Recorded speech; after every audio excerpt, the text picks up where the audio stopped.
sampai bertahun.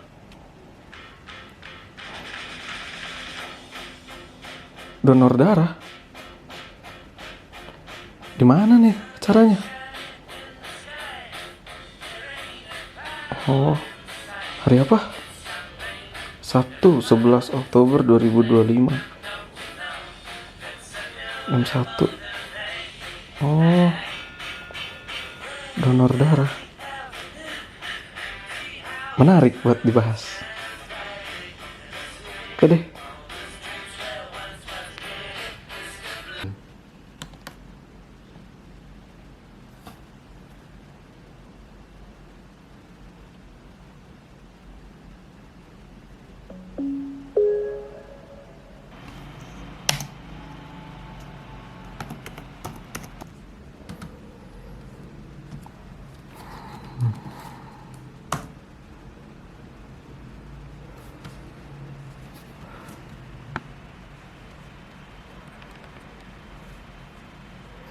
Mana ya yang tadi tuh? Oh, nggak ada.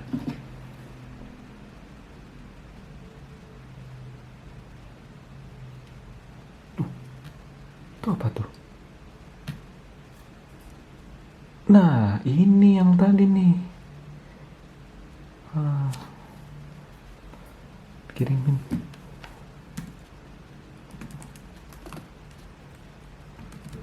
Thank you ya.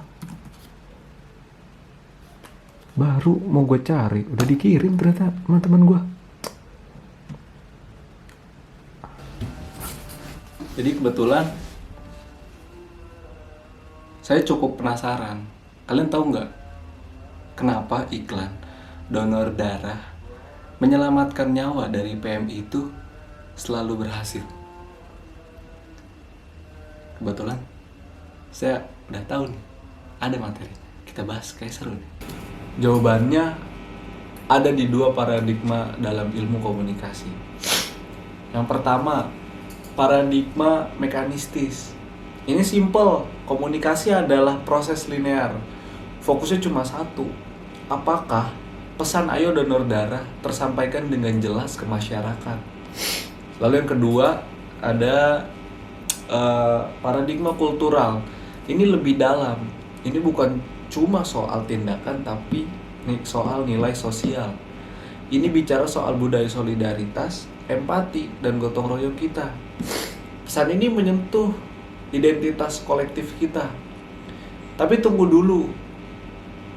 Itu tadi bagaimana pesan donor darah bekerja secara sosial dan persuasif.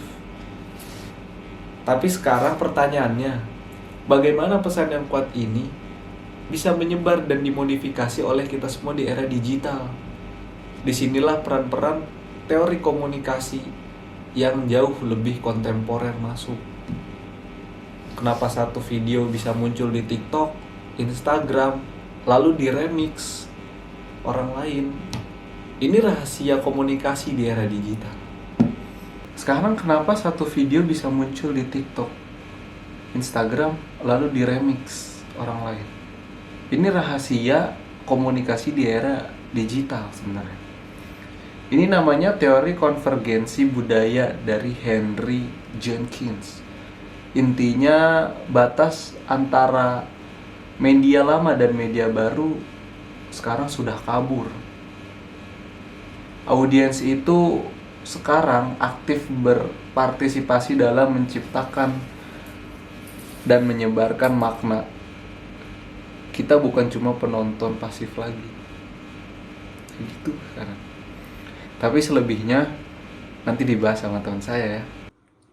Teori media baru atau New Media Theory oleh Lev Manovic pada tahun 2001. Teori media baru dikemukakan oleh Lev Manovic pada tahun 2001 dalam bukunya yang berjudul The Language of New Media. Teori ini muncul karena perkembangan teknologi digital yang mengubah cara kita manusia berkomunikasi dan berinteraksi dengan media.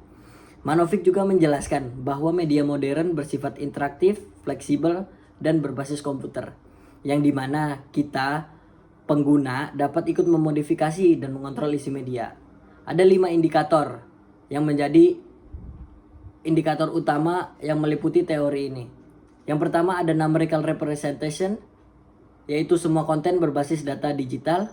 Yang kedua ada modularity, media tersusun dari elemen-elemen kecil seperti teks, gambar, dan video. Yang ketiga ada automation, banyak proses yang dilakukan otomatis oleh sistem. Yang keempat ada variability, konten dapat tampil berbeda sesuai preferensi pengguna. Ada yang terakhir juga ada transcoding, perpaduan antara logika komputer dan budaya manusia. Contoh kasusnya bisa kita lihat pada kampanye lingkungan bijak berplastik yang dikemukakan oleh Aqua di Instagram dan TikTok, di mana pesan edukasi disebarkan lewat konten digital yang interaktif, otomatis, dan direkomendasikan oleh algoritma dan mendorong partisipasi aktif masyarakat. Lalu yang terakhir ada teori penetrasi sosial.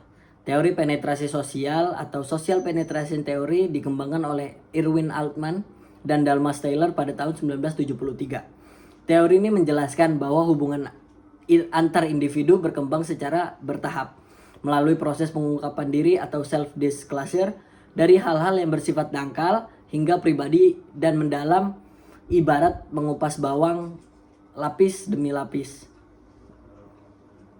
Dalam konteks komunikasi digital, teori ini terlihat jelas di media sosial seperti Instagram atau Twitter. Misalnya ketika seseorang baru mengikuti akun orang lain, interaksi biasanya hanya bersifat superficial like, komentar ringan, atau balasan emoji di story. Ini termasuk tahap awal, di mana keterbukaan diri masih rendah. Seiring waktu berjalan, jika komunikasi makin intens, mereka mulai bertukar pesan pribadi di DM. Saling berbagi cerita, bahkan curhat tentang hal-hal yang lebih personal seperti bisa pacar, bisa keluarga, atau masalah pribadi yang lain. Inilah tahap penetrasi yang lebih dalam di mana tingkat kepercayaan dan kedekatan meningkat. Contoh nyatanya, kita bisa lihat teman online yang awalnya cuma kenal di forum investasi atau main game, lalu berkembang jadi sahabat dekat atau bahkan pasangan. Proses ini menunjukkan bahwa meskipun terjadi di ruang digital, hubungan tetap berkembang mengikuti pola pengungkapan diri bertahap seperti yang dijelaskan dalam teori penetrasi sosial. Lalu selanjutnya kita akan membahas teori pengurangan ketidakpastian. Teori pengurangan ketidakpastian dikembangkan oleh Charles Berger dan Richard Calabrese pada tahun 1975. Teori ini menjelaskan bahwa saat dua orang pertama kali bertemu, mereka akan merasa canggung, tidak pasti karena belum tahu karakter, niat, dan sikap satu sama lain. Maka komunikasi itu digunakan untuk mengurangi rasa tidak pasti itu agar hubungan bisa berkembang lebih nyaman dan terbuka. Contohnya ketika ada dua mahasiswa pertama kali bertemu di kampus, mereka biasanya memulai dengan pertanyaan ringan, kayak asalnya dari mana atau ambil jurusan apa.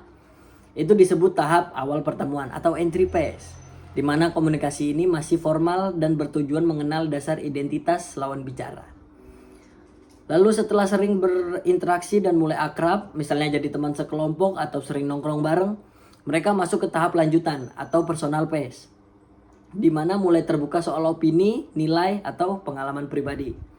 Sedangkan dalam hubungan yang sudah berlangsung lama, exit or stable phase, ketidakpastian sudah sangat rendah. Mereka tidak perlu bertanya untuk memahami perasaan atau maksud satu sama lain karena sudah terbentuk kepercayaan dan pola komunikasi yang stabil.